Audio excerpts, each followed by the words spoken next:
오늘 함께 보실 말씀은 빌립보서 3장 17절 말씀인데요. 오늘 참 제자 시리즈 두 번째 시간 예수님을 닮아갑시다 라는 제목으로 말씀 나누겠습니다. 빌립보서 3장 17절인데요. 다 같이 한 목소리로 같이 읽겠습니다. 시작. 형제들아, 너희는 함께 나를 본받으라. 그리고 너희가 우리를 본받은 것처럼 그와 같이 행하는 자들을 눈여겨보라. 아멘. 저희 부부는 목회자 모임이나 또 새로운 사람을 만날 때 많은 분들이 좀 닮았다 이런 표현을 많이 씁니다. 제 아내와 제가 좀 닮았나요? 어떠세요? 일부 때는 굉장히 부정하는 분들이 많으시더라고요.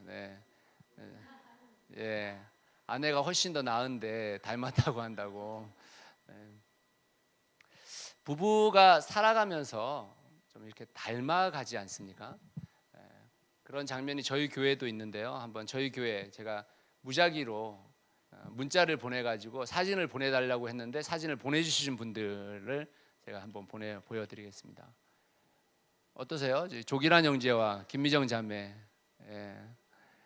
사실 이 두 분 제가 청년 시절부터 봤는데 청년 시절 때 둘이 굉장히 안 닮은 사람이었거든요.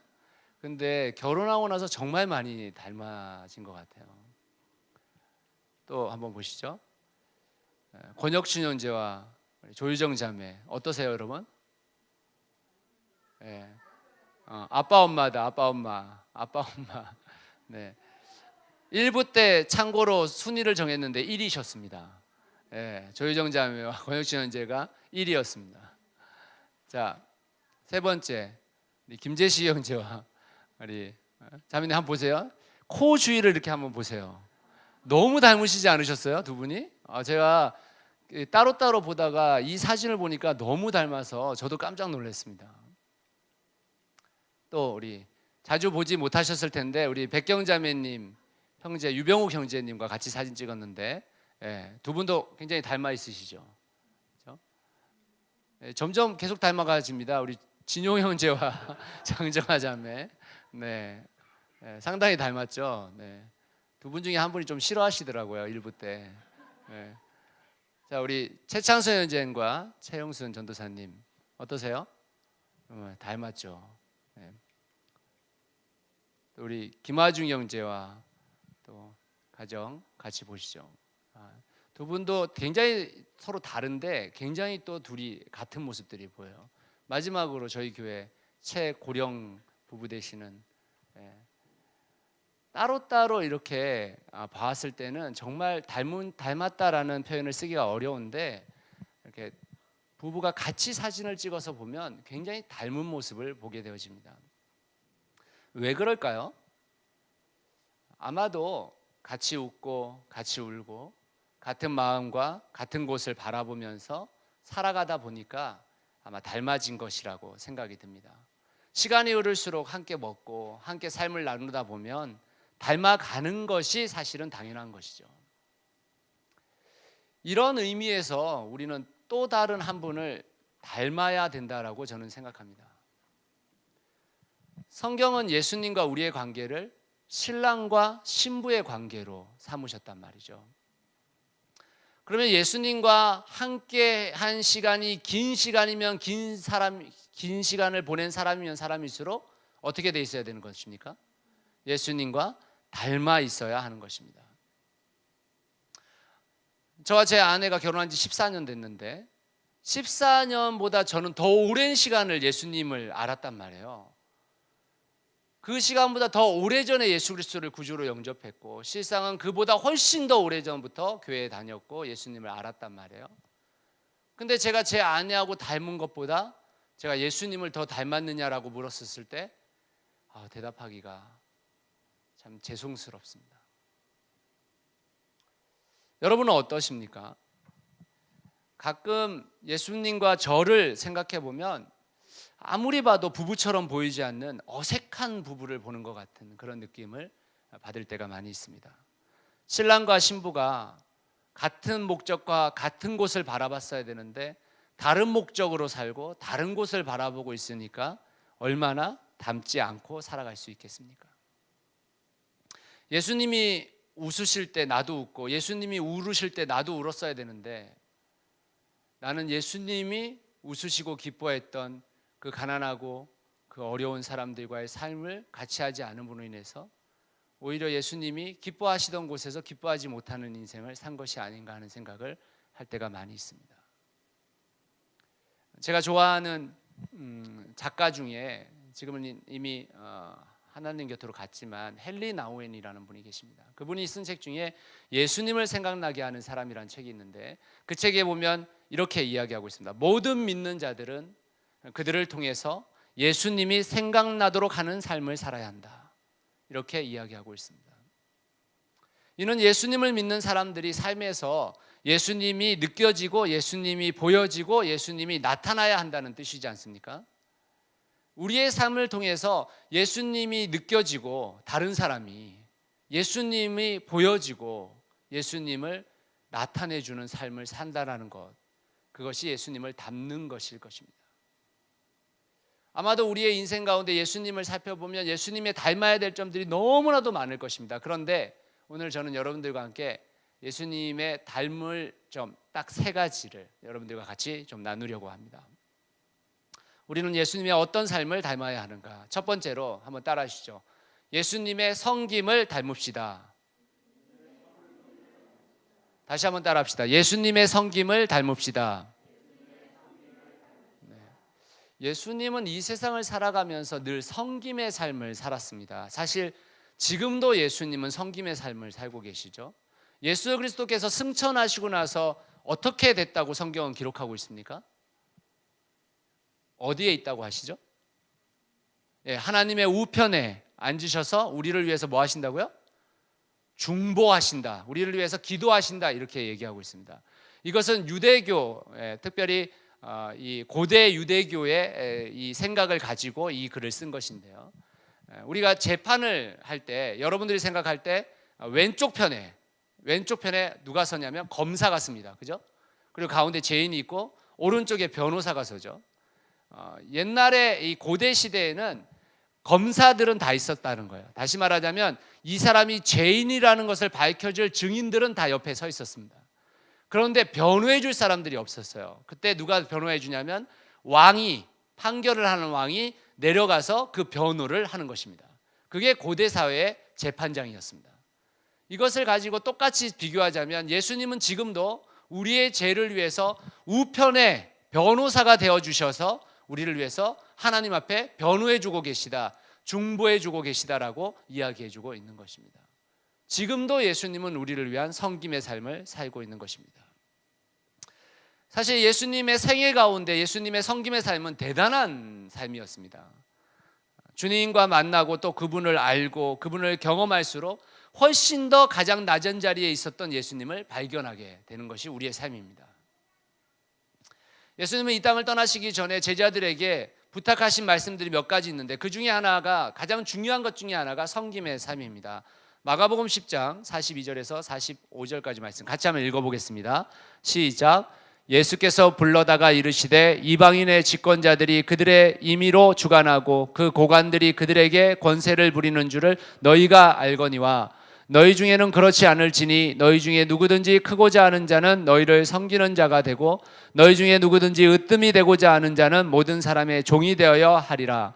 인자가 온 것은 섬김을 받으려 함이 아니라 도리어 섬기려 하고 자기 목숨을 많은 사람의 대속물로 주려 함이니라. 아멘. 예수님이 이러한 섬김의 삶을 살아가셨던 것을 우리는 성경을 통해서 볼 수 있는데, 이 섬김의 삶을 위해서 반드시 필요한 2가지 요소가 있습니다.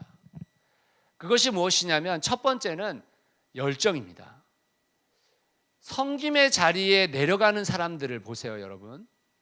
섬김의 자리에 내려가는 사람들은 그냥 마음이 여리고 좀 열정이 없어 보이고 이런 사람들이 내려가는 게 아닙니다. 다시 말하면 좀 착해 보이는 사람이 섬김의 자리로 내려가지 않아요. 오히려 섬김의 자리에 내려가는 사람들의 대부분은 굉장히 열정적인 사람이 섬김의 자리에 내려갑니다. 그렇죠, 여러분? 그 열정을 통해서 섬김의 자리로 내려가는 기능을 하게 되는 것입니다. 그런데요, 섬김은 회사의 프로젝트, 일을 감당하는 게 아니기 때문에 이 열정과 함께 반드시 필요한 것이 있습니다. 왜냐하면 이 열정은 사람을 살리기도 하지만 사람을 죽이기도 하기 때문입니다. 그 열정은 무엇인가를 세우기도 하지만 무엇인가를 쓰러뜨리기도 하는 것입니다.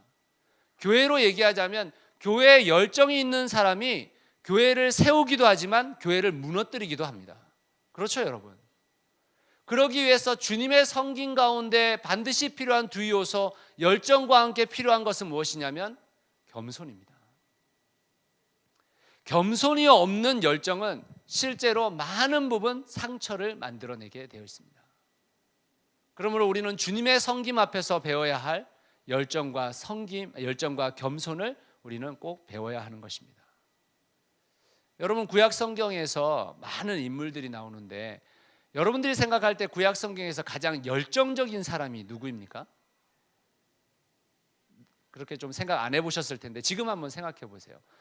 여러분이 아시는 구약의 인물들 중에서 가장 좀 열정적이다 이런 사람이 누구입니까?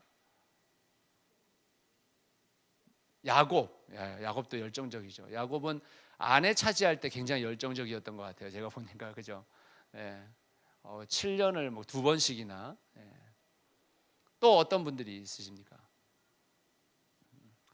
각자의 사람마다 다른 생각이 있을 수 있지만 저는 엘리야라는 생각을 많이 합니다. 엘리야는 굉장히 열정적이었다 이런 생각을 할 때가 있습니다. 엘리야가 이 성경에 기록되어진 내용 중에 그 850명의 바알 선지자와 아세라 선지자 850명과 싸우는 장면이 나오잖아요. 그때 한번 엘리야를 떠올려 보십시오. 하나님을 섬기지 않는 이스라엘 민족들의 바알과 아세라의 모든 우상들이 완전히 다 침투해져 있었을 때였습니다. 그러할 때 엘리야가 단 한 명이 홀 단신으로서 850명의 바알 선지자와 아세라 선지자를 모으잖아요. 갈멜산에 올라가지고 네가 믿고 있는 신이 진짜인지 내가 믿고 있는 신이 진짜인지 한번 싸워보자 이렇게 얘기하지 않습니까? 그리고 바알의 선지자와 아세라 선지자들에게 하늘로부터 불을 내려주는 신이 진짜 신이다. 그러면 한번 불을 구해보자 이렇게 얘기하잖아요. 그래서 먼저는 아세라와 바알 선지자들이 자신의 몸을 칼로 베서 피를 내고 온갖 춤을 추고 난리를 쳐서 이 신에게 구하죠. 그러나 불이 떨어지지 않습니다. 그때 엘리야가 어떻게 합니까? 자, 이제 너희들은 이제 끝장났으니까 나는 나의 신께 한번 구해보겠다 얘기하잖아요. 그 당시가 3년 6개월 동안 비가 오지 않았을 때입니다. 그러니까 그 3년 6개월 동안 비가 오지 않음으로 인해서 스파크만 켜도 불이 날 수 있으니까 이 엘리야가 어떻게 합니까? 사환들에게 물을 갖다 부으라고 얘기합니다. 7번을 7번 붓죠. 그래서 그 제단에 물이 전부 다 흘러 넘칠 정도로 물이 가득합니다. 그때 엘리야가 하나님 앞에 구하면서 하늘에서 불이 떨어지죠. 그 불이 성경에 기록되기를 그 모든 물 한 방울 한 방울 다 훑었다, 핥았다 이렇게 표현하고 있습니다. 엘리야는 굉장히 열정적인 사람입니다. 그런데 열왕기상 18장에 이 내용이 나오는데요. 이 18장과 연결되어져서 또 하나의 사건이 나옵니다. 그 사건에 엘리야가 어떻게 반응하는지 한번 보셨으면 좋겠습니다. 같이 한번 보시죠. 읽어보겠습니다. 시작. 엘리야가 아합에게 이르되 올라가서 먹고 마시소서. 큰 빗소리가 있나이다. 아합이 먹고 마시러 올라가니라. 엘리야가 갈멜산 꼭대기로 올라가서 땅에 꿇어 엎드려 그의 얼굴을 무릎 사이에 넣고 그의 사환에게 이르되 올라가라 바다 쪽을 바라보라. 그가 올라가 바라보고 말하되 아무것도 없나이다. 이르되 7번까지 다시 가라. 7번째 이르러서는 그가 말하되 바다에서 사람의 손만한 작은 구름이 일어나나이다. 이르되 올라가 비에 막히지 아니하도록 마차를 갖추고 내려가서서 하라 하니라. 아멘. 열왕기상 18장 40절에서 아까 제가 서두에 말씀드렸던 그 사건이 터집니다. 지금 850명의 선지자들과 싸워서 이겼어요. 그리고 그 850명의 선지자들 다 쳐 죽였습니다. 대단한 열정과 대단한 지금 자부심을 갖게 돼 있죠. 그런데 그 뒷구절에서 3년 6개월 동안 비가 오지 않은 상황에서 아합을 올라오라고 합니다. 비를 내릴 것이다. 그리고 나서 그가 하나님 앞에 기도하는 장면을 생각해 보십시오. 그가 지금 어떻게 기도했다고 되어 있습니까? 땅에 꿇어 엎드려 그의 얼굴을 무릎 사이에 넣었다. 여러분 집에 가서 한번 이것을 시도해 보십시오. 배가 조금만 나왔어도 가능하지 않은 기도 자세입니다. 저렇게 머리를 조아렸다는 얘기입니다. 하나님 앞에 얼마나 겸손하게 그 머리를 조아렸는지, 지금 그 전 사건이 얼마나 자신의 영광을 드러내고 얼마나 의기양양할 수 있는 사건이었음에도 불구하고 하나님 앞에 겸손히 무릎을 꿇었습니다. 뿐만이 아닙니다. 사환에게 몇 번 갔다 오라고 얘기합니까? 7번을 갔다 오라고 합니다. 그 정도 앞에 사건이 있었으면 사환에게 야 가서 기다려, 내가 기도할 테니까 될 거야. 근데 이 엘리야가 조바심을 내고 있다는 거예요. 하나님 앞에. 그만큼 하나님 앞에 겸손하게 나는 아무것도 아니고 하나님이 하실 수 있다라는 것을 말하고 있는 것입니다. 기독교의 많은 단체 중에 그 단체의 이름이 조각구름이라는 이 단체가 많이 있죠. 바로 이 엘리야의 이 작은 구름 사건 때문에 그 조각구름이라는 단체를 만드는 경우가 많이 있습니다. 사랑하는 여러분, 엘리야는 정말 열정적인 사람이었지만 그는 또한 겸손한 사람이었습니다. 우리의 섬김은 열정과 겸손이 함께 어우러져야 합니다. 그래야 살릴 수 있습니다. 그리스도인으로서 예수님의 섬김을 담는다는 것은 반드시 열정과 겸손을 함께 구비해야 하는 것입니다. 그렇지 않으면 섬김의 삶이라 생각하고 한 일이 상처로 얼룩질 수 있다는 것을 기억해야 합니다. 그래서 바울 사도는 예수님의 삶을 이렇게 정의 내립니다. 빌립보서 2장 5절에서 7절 말씀 같이 한번 읽어보겠습니다. 시작. 너희 안에 이 마음을 품으라. 곧 그리스도 예수의 마음이니 그는 근본 하나님의 본체시나 하나님과 동등됨을 취할 것으로 여기지 아니하시고 오히려 자기를 비워 종의 형체를 가지사 사람들과 같이 되셨고 사람의 모양으로 나타나사 자기를 낮추시고 죽기까지 복종하셨으니 곧 십자가에 죽으심이라. 아멘. 예수 그리스도는 하나님의 아들, 이 천지를 창조하신 말씀의 하나님임에도 불구하고 그는 이 땅에 종의 몸으로 오셨습니다. 사랑하는 성도 여러분, 우리는 예수님의 전능하심을 닮을 수는 없습니다. 예수님의 전지하심도 닮을 수 없죠. 예수님의 무소부재도 닮을 수 없습니다. 그러나 우리가 닮을 수 있는 것이 있습니다. 그것은 바로 예수 그리스도의 성김입니다. 인간이 하나님처럼 높아질 수는 없으나 우리는 더 낮은 곳으로 갈 수 있습니다. 그것이 바로 선택입니다. 우리가 선택할 수 있는 가장 인간다운 선택, 그것이 바로 성김임을 기억하십시오. 저는 새누리상교의 모든 식구들이 다 더 낮은 곳으로 갈 수 있게 되기를 기도하고 있습니다. 우리 모두 주님 앞에서 성김을 위한 열정과 겸손이 갖춰져서 예수님을 닮아가시기를 주님의 이름으로 축원합니다. 아멘. 두 번째, 우리는 예수님의 무엇을 닮아야 하는가? 따라합시다. 예수님의 사랑을 닮읍시다. 네, 별로 닮기 싫죠, 그죠? 예수님을 볼 때마다 별로 안 닮고 싶어요, 사실. 그거 닮아도 별로 나에게 이득되는 게 없는 것 같아 보이죠. 예수님은 이 세상에서 사랑의 삶을 사셨단 말이에요. 그 사랑의 삶의 핵심이 무엇입니까? 십자가입니다. 예수님은 자신의 삶의 영역에서 사랑을 가르치고 사랑을 행하셨습니다. 예수님은 유대적 배경을 가지고 있었던 유대인들, 다시 말하자면 구약 성경의 율법을 전통하고 있었던 그 유대인들에게 신약에서 그 율법을 핵심으로 알려주고 계신데 그 핵심이 바로 사랑입니다. 하나님을 사랑하고 내 이웃을 사랑하라. 그리고 예수 그리스도는 요한복음을 통해 우리에게 이렇게 얘기합니다. 같이 한번 읽어보겠습니다. 시작. 새 계명을 너희에게 주노니 서로 사랑하라. 내가 너희를 사랑한 것 같이 너희도 서로 사랑하라.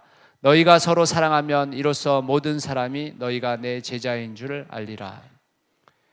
예수님의 성김과 열정과 섬김이 열정과 겸손을 필요로 한 것처럼 예수님의 사랑에도 반드시 필요한 게 있습니다. 예수님은 그 사랑의 삶을 살면서 반드시 당신이 가지고 있었던 그 무엇인가가 있었는데 그것이 에베소서 5장 2절에 드러나 있습니다. 같이 한번 읽어보겠습니다. 시작. 그리스도께서 너희를 사랑하신 것 같이 너희도 사랑 가운데서 행하라. 그는 우리를 위하여 자신을 버리사 향기로운 제물과 희생 제물로 하나님께 드리셨느니라. 아멘. 무엇입니까? 희생입니다. 사랑은 반드시 희생을 동반해야 합니다. 자신의 것을 내어놓지 않고 사랑하는 것은 거짓입니다. 사랑은 철저하게 희생을 요구합니다. 많은 사람들이 사랑한다고 하면서 희생하려고 하지 않습니다. 자신의 시간을 희생하고 물질을 희생하고 몸을 희생하고 마음을 희생해야 사랑입니다. 저는 오랜 시간 동안 부부들을 대상으로 결혼 예비 학교를 했습니다. 시간이 흐르면 흐를수록 이 결혼 예비 학교에 오는 식구들을 보면 그 사람들과 1:1로 교제를 나누다 보면 결혼을 희생할 생각으로 하는 사람이 없습니다. 그런데 여러분, 결혼의 목적 중에 한 가지가 뭐냐면 돕는 배필입니다. 많은 사람들이 성경을 통해서 돕는 배필이라는 단어를 어떻게 생각하냐면 남자를 돕기 위해 여자를 창조했다 이렇게 생각하십니다. 아닙니다. 그런 뜻이 아닙니다. 남자가 먼저 창조되어져 있었기 때문에 여자를 만들 때 돕는 배필이라고 말한 것입니다. 다시 말하자면 여자가 먼저 창조됐어도 남자는 돕는 배필인 것입니다. 둘 다 돕는 배필이라는 뜻이에요. 서로 돕기 위해 결혼하려고 하지 않습니다. 내가 갖추고 있는 무엇인가를 지배력을 가지고 누군가를 소유하기 위해서 결혼을 하는 사람들이 많이 있습니다. 그래서 결혼하기 전부터 누구를 가르치려 듭니다. 아내를 바꾸려 하고 남편을 바꾸려고 듭니다. 내 스타일로 만들려고 합니다. 내 소유로 만들려고 합니다. 사랑이 아닙니다. 사랑은 반드시 희생을 갖고 오기 때문입니다. 이 세상은 온갖 사랑 이야기로 홍수를 이루고 있습니다. 그렇지만 거짓이 대부분입니다. 실은 사랑 이야기가 아닙니다. 사실은 욕정의 이야기고 사실은 지배욕의 이야기입니다. 이런 사랑에 속아서 수많은 사람들이 고통당하고 있습니다. 이걸 사랑이라고 부르는 그 사람들이 그것이 사랑이 아님을 알게 됐을 때 가정은 파괴되어집니다. 여러분, 구약에서 사랑하면 떠오르는 사람이 누구십니까? 누가 떠오르세요? 사랑하면 떠오르는 인물 없으세요? 호세아를 사랑의 선지자라고 이야기하죠. 호세아에서 나오는 그 사랑은요, 우리가 상상하거나 공상할 수 있는 사랑이 아닙니다. 호세아는 하나님께서 계시하시고 행하신 사랑을 비유적으로 우리에게 보여주고 있기 때문에 실상은 그건 하나님의 사랑을 이야기하는 것입니다. 여러분, 호세아가 어떤 일들을 했습니까? 하나님이 호세아에게 매춘부 고멜과 결혼하라고 합니다. 몸을 파는 창녀하고 결혼을 하라고 한단 말이에요. 그리고 결혼을 하고 자녀를 낳으라고 합니다. 그 자녀를 낳았습니다. 그런데 고멜이 도망갑니다. 호세아를 떠나요. 그런데 하나님께서 호세아에게 또다시 고멜을 데려오라고 합니다. 그리고 고멜과 같이 살라고 합니다. 또 아이를 낳았어요. 근데 그 아이의 이름이 뭐냐면 호암미예요. 그게 무슨 뜻인 줄 아세요, 여러분? 내 자식이 아니다 이 말이에요. 다시 말하자면 그것은 호세아의 아이가 아니라는 뜻입니다. 고멜이 밖으로 나가서 아이를 뵈서 데리고 들어온, 다시 말하면 임신하고 들어온 아이였던 것입니다. 그 사랑을 하나님은 호세아에게 요구하셨습니다. 우리로서는 도저히 감당할 수 없을 정도의 사랑이죠. 그런데 그 사랑이 누구의 사랑이냐? 하나님의 사랑이라는 것입니다. 하나님이 이스라엘이 그렇게 하나님을 떠나서 이방신에게 절하고 이방신을 섬길 때도 하나님은 이스라엘을 데리고 와서 또다시 사랑하고 또다시 사랑하고 용서하고 싸매어 주셨던 그분이셨습니다. 그래서 호세아 6장 1절, 호세아서 14장 중에 가장 중심이 된다는 이 구절은 우리는 잘 알고 있습니다. 같이 한번 읽어보겠습니다. 시작. 오라 우리가 여호와께로 돌아가자. 여호와께서 우리를 찢으셨으나 도로 낫게 하실 것이요 우리를 치셨으나 싸매어 주실 것입니다. 하나님의 이스라엘 백성을 향한 사랑, 그 사랑을 호세아가 해냈다라는 것입니다. 사랑하는 여러분, 우리의 사랑은 어떠해야 합니까? 우리의 사랑은 희생이어야 합니다. 우리의 사랑은 희생적인 사랑이어야 합니다. 저는 가끔 그런 생각을 합니다. 여기에 부부로 계신 모든 분들은 이 세상에서 가장 사랑하는 사람으로서 그 사람을 선택한 거 아니십니까? 그렇죠. 저도 마찬가지입니다. 저도 제 아내를 이 세상에서 제가 가장 사랑하는 사람이기 때문에 그 아내를 선택하고 그와 결혼했습니다. 그러면 사랑하는 여러분, 그 사람이 오늘 슬프고 힘들도록 놔두는 것은 내 사랑에 대한 거짓입니다. 그가 정말 오늘 하루를 행복으로 살아가도록 돕고 희생하는 것이 내 사랑의 가치인 것입니다. 오늘 우리의 삶 속에서 오늘 행복해야 하는 것입니다. 제가 결혼하려고 하는 청년들을 만날 때마다 매일 주장하는 게 뭐냐면 제발 오늘 행복하라고. 미래 10년 후에 행복할 거 걱정하지 말고 오늘 행복하면 된다고 이야기합니다. 많은 사람들이요, 저 미래에 행복할 걸 자꾸 생각해요. 10년 후에 돈 많이 벌어서 10년 후에 20년 후에 뭐 잘해서 내가 너 행복하게 해줄게. 그런 일은 벌어지지 않죠. 사실 오늘 행복하지 않으면 내일도 행복하지 않습니다. 오늘 우리가 희생하면 우리는 행복하게 되는 것입니다. 사랑이란 그런 것입니다. 예수 그리스도는 우리를 위해서 자신의 십자가를 지심으로 말미암아 우리를 행복하게 하셨습니다. 로마서 5장 8절 말씀 같이 한번 읽어보겠습니다. 시작. 우리가 아직 죄인 되었을 때 그리스도께서 우리를 위하여 죽으심으로 하나님께서 우리에 대한 자기의 사랑을 확증하셨느니라. 만약 그분이 그 사랑 가운데 희생하지 않으셨다면 우리는 구원받을 수 없었습니다. 만약 그분이 우리를 위해서 희생하지 않았다면 우리는 새로운 생명을 얻을 수 없었습니다. 이처럼 우리도 예수님의 사랑을 받은 자로서 예수님의 사랑을 닮아 희생의 삶을 살아가야 하는 것입니다. 사랑하는 성도님들, 우리는 좀 어리숙할 수도 있습니다. 우리는 약할 수도 있고요. 우리는 때로 부족할 수도 있습니다. 그러나 우리는 사랑이 없어서는 안 됩니다. 왜냐하면 예수 그리스도를 믿는 모든 사람들에게 있어서 사랑은 제자도의 핵심이며 생명이기 때문입니다. 희생이 동반된 사랑이 진짜입니다. 저는 우리 모두 다가 희생을 갖춘 사랑이 갖춰지기를 간절히 소원합니다. 우리 모두 주님 앞에서 사랑을 위한 희생을 갖춰져서 예수 그리스도를 닮아가는 여러분 되시기를 간절히 축원합니다. 아멘. 세 번째로 예수님을 닮아가는 거, 무엇을 닮아가야 하는가 한번 따라합시다. 예수님의 인내를 닮으십시오. 예수님은 이 땅을 사시는 동안 진짜 많이 인내하셨어요. 만약 예수님께서 이 땅에 사시면서 인내하지 않았다면 어떻게 됐을까요? 이 세상은 끝났습니다. 만약 우리가 믿는 하나님께서 인내하지 않으셨다면 어떻게 됐을까요? 벌써 이 세상은 멸망당했을 것입니다. 예수님의 사랑과 섬김에도 불구하고 많은 인생들은 예수님을 끝까지 등졌습니다. 그리고 도망쳤습니다. 예수님의 고향 사람들 어떻게 했을까요? 예수님의 고향 사람들이 예수님을 어떻게 했는가? 같이 한번 읽어봅시다. 시작. 고향으로 돌아가사 그들의 외당에서 가르치시니 그들이 놀라 이르되 이 사람의 이 지혜와 이런 능력이 어디서 났느냐?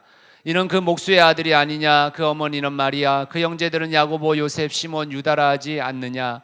이 누이들은 다 우리와 함께 있지 아니하냐? 그런즉 이 사람의 이 모든 것이 어디서 났느냐 하고 예수를 배척한지라. 예수께서 그들에게 말씀하시되 선지자가 자기 고향과 자기 집 외에서는 존경을 받지 않음이 없느니라 하시고 그들이 믿지 않음으로 말미암아 거기서 많은 능력을 행하지 아니하시니라. 예수님의 고향 사람들은 예수님의 아버지도 알고 형제도 알고 누이도 아는데 그 능력이 어디서 났느냐라고 말하면서 그를 배척했습니다. 예수님은 그들에게 수많은 기적을 행할 수 있고 그들의 삶에 많은 것들을 가져올 수 있는 분이셨습니다. 그렇게 행하시고 있었을 때였고요. 그런데도 불구하고 그들은 예수 그리스도를 배척했습니다. 그러나 예수님은 인내하셨습니다. 예수님은 제자들을 3년간 훈련시켰으나 제자들이 예수님을 깨닫지 못하고 믿음을 갖지 못함을 보고 이렇게 말씀하셨습니다. 마태복음 17장 17절 시작. 예수께서 대답하여 이르시되 믿음이 없고 패역한 세대여 내가 얼마나 너희와 함께 있으며 얼마나 너희에게 참으리요 그를 이리로 데려오라 하시니라. 예수님이 이렇게 제자들을 책망했지만 예수님은 요한복음을 통해서 이렇게 말씀하십니다. 같이 읽겠습니다. 시작. 유월절 전에 예수께서 자기가 세상을 떠나 아버지께로 돌아가실 때가 이른 줄 아시고 세상에 있는 자기 사람들을 사랑하시되 끝까지 사랑하시느니라. 예수님의 인내는 제자들을 살려냈습니다. 그분의 인내가 인류의 멸망을 막아섰습니다.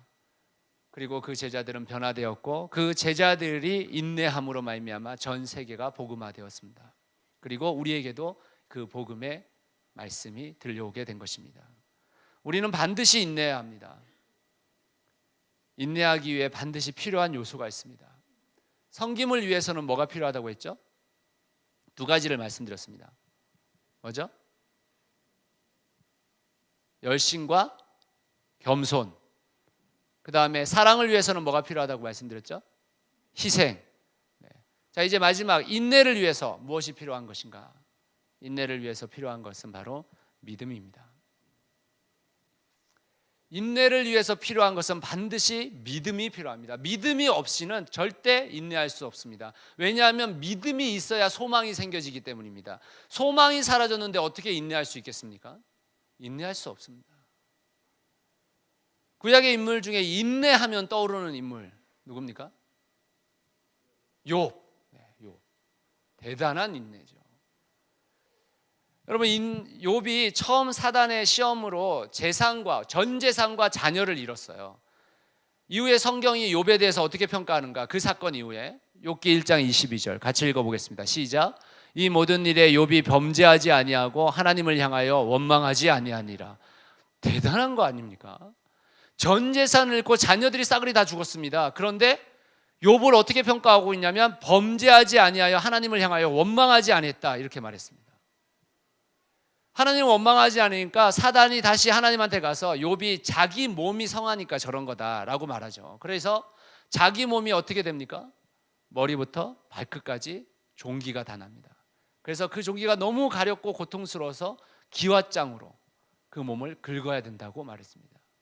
그 사건 이후에 성경이 욥에 대해서 어떻게 평가하고 있는가? 같이 한번 읽어보겠습니다. 한 가지 더 말씀드리죠. 그렇게 있는 욥에게 아내가 와서 뭐라고 얘기했냐면 하나님을 욕하고 죽어라 라고 하고 떠나버렸습니다. 그 말 뒤에 나오는 이야기입니다. 같이 한번 읽어보겠습니다. 시작.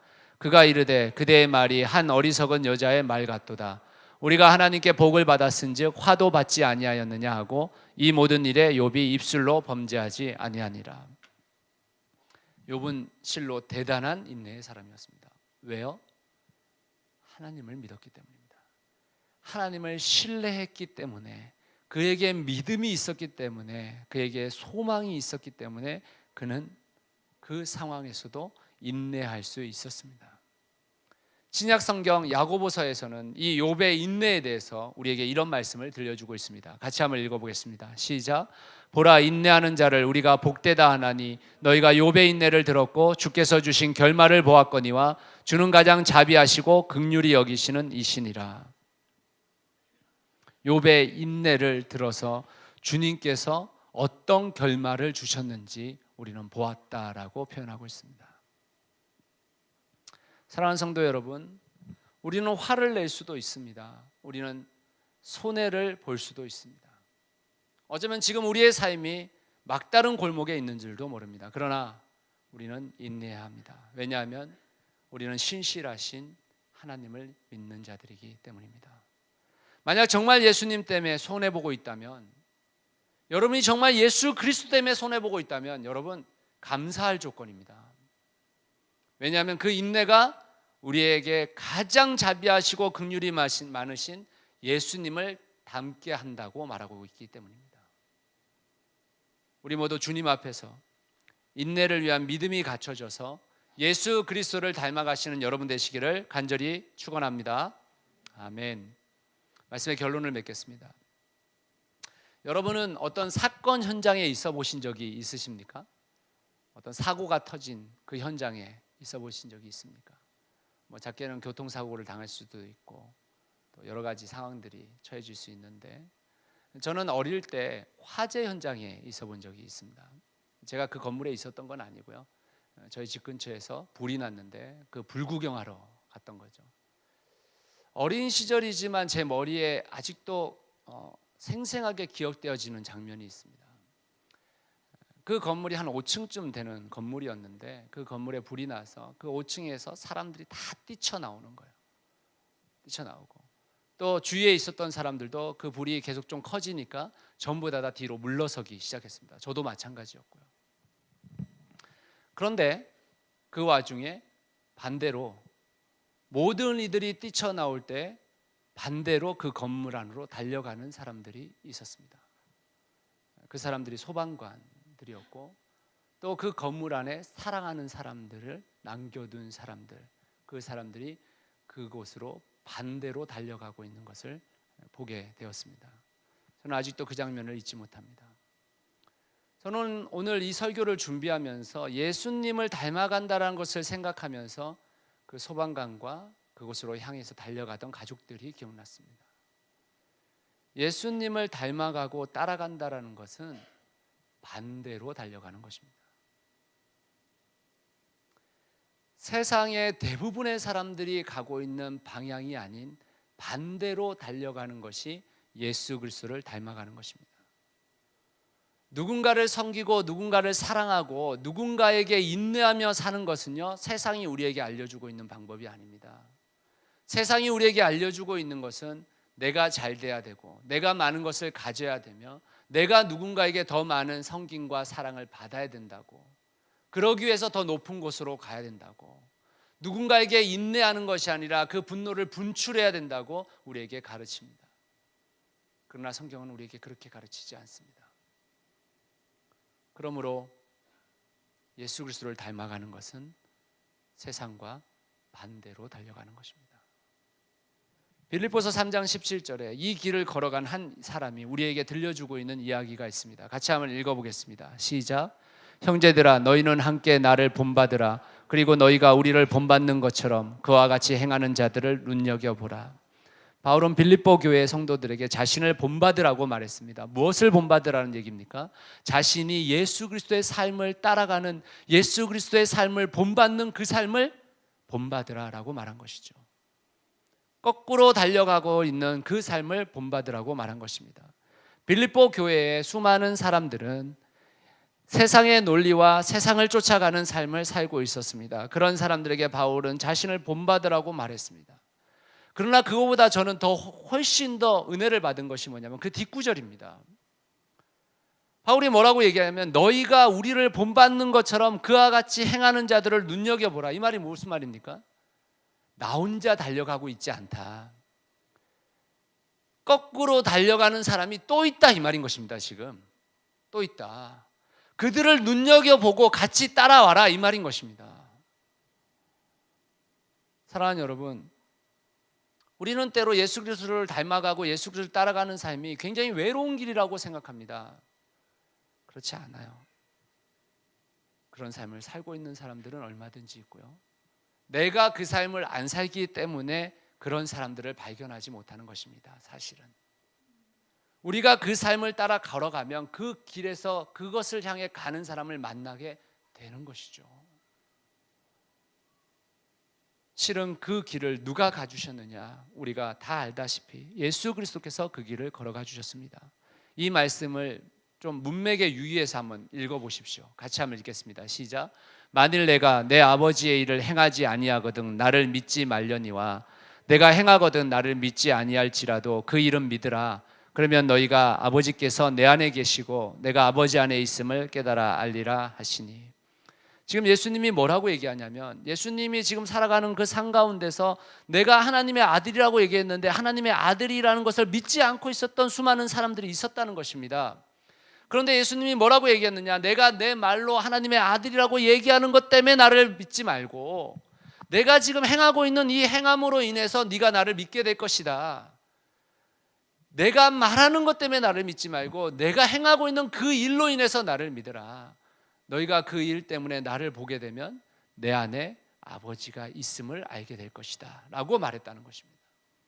이것은 다시 말하자면 우리의 삶이 예수 그리스도를 믿습니다 라고 말하는 그 말 때문이 아니라 우리가 살고 있는 그 삶의 형태 때문에 그 안에 예수 그리스도가 살아계신지 안 살아계신지를 알게 될 것이라는 얘기인 것입니다. 우리가 교회에 나와서 예배 드리는 것이 우리의 크리스천의 자격을 갖추는 것이 아니라 실상은 우리의 삶의 자리에서 예수 그리스도를 닮아가고 있느냐의 그 삶이 바로 우리가 그리스도임을 드러내주고 있는 장면이라는 것입니다. 예수님이 세상과 반대로 걸어가셨고 바울도 그 길로 갔으며 우리에게 그 길을 걸어가라고 말하고 있습니다. 예수님을 닮는다라는 것은 바로 세상과 반대로 달려가는 것입니다. 그리고 그 방향으로 향하고 있는 것은 우리만이 아님을 여러분 아시기 바랍니다. 그리고 우리 모두 다 돌이켜 그 방향으로 향해서 달려가야 할 때라는 것입니다. 제가 마지막으로 사진을 좀 더 준비했습니다. 보시죠.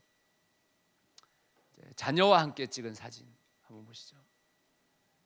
조기란 형제, 김미정 자매 아들 허니 좀 인상 쓰고 있는데 좀 인상파예요 지금. 여러분 이 아이가 부모를 닮아갈 거 아니겠습니까? 그러면 부모가 예수님을 닮아가면 저 아이도 예수님을 닮아갈 것입니다. 그렇죠? 저는 이 가족을 볼 때마다 어떻게 이렇게 5명이 똑같이 닮았나 이런 생각을 할 때가 많은데, 부모가 세상과 반대의 길을 가면 아이들도 그 반대의 길을 걸어갈 것입니다.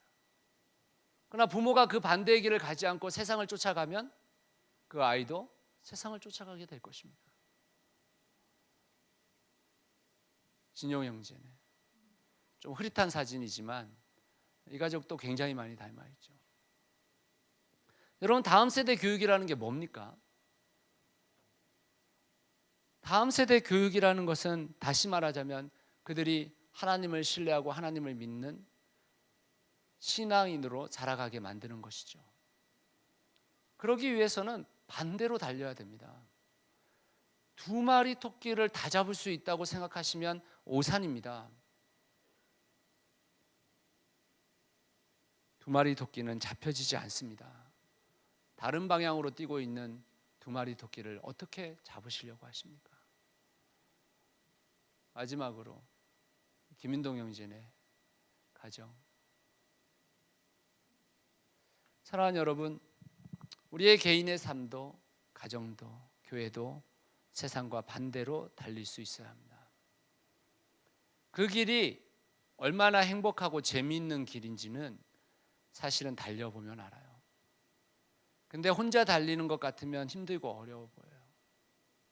함께 달리면 정말 행복하고 기쁜 일이 될 수 있습니다. 저는 새누리 상교의 모든 식구들이 함께 예수님을 닮아가는 그 길에 들어서기를 바라고 있습니다. 그리고 같이 그 길을 걸어갔으면 좋겠다는 생각을 합니다. 세상의 방법이 아닙니다. 주님의 방법이고 주님의 말씀의 가르침입니다. 사랑하는 성도 여러분, 우리가 우리 자신과 우리의 다음 세대를 위해서 오늘 여러분들의 인생이 주님을 쫓아 주님을 닮아가는 인생을 선택하시기를 간절히 축원합니다. 우리 함께 기도하겠습니다.